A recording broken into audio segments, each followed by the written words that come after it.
The Sistine Chapel has the most famous ceiling in the world and other centuries-old masterpieces. The chapel is basically a who's who of Renaissance hitmakers. Botticelli, Rosselli, Michelangelo, they're all here. But it's Michelangelo's headlining ceiling that draws millions of people a year.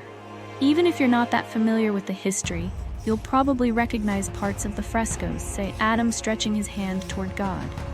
It can feel like real sensory overload when you stand below, gazing up at the color and lifelike detail of the elaborate scenes.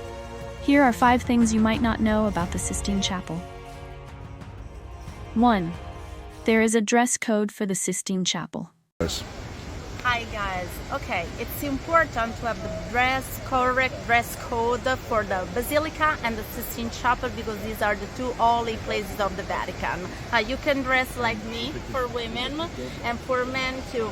Your pants, if they are on the knees, is correct. And for the ladies, if you don't want to wear long jackets, you can use a scarf to cover your shoulders when you have to visit the Sistine Chapel and the Basilica of St. Peter. That's it. During the visit to the Sistine Chapel, appropriate clothing is required. The Vatican guards have the right to deny access if the dress code is not respected and inappropriate clothes are worn. The entrance to the Sistine Chapel is allowed only to visitors properly dressed. Hats, low-cut or sleeveless dresses, shorts, miniskirts are not allowed. For women, bare shoulders are strictly forbidden. As a side note, visitors are requested not to talk, only whisper, while in the chapel. 2.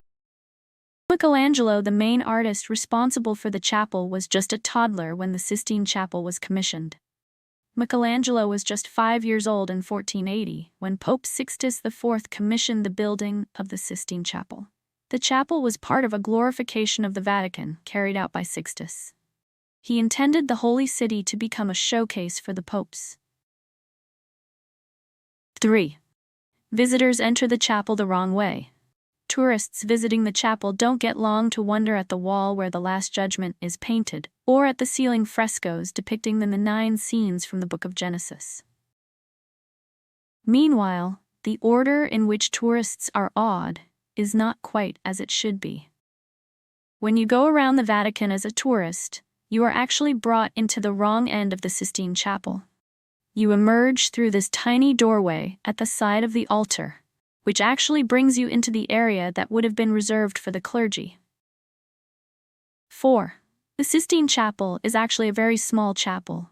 Given the spectacle on offer and its religious, spiritual, and historical significance, the actual size of the chapel might be a surprise to the first-time visitor.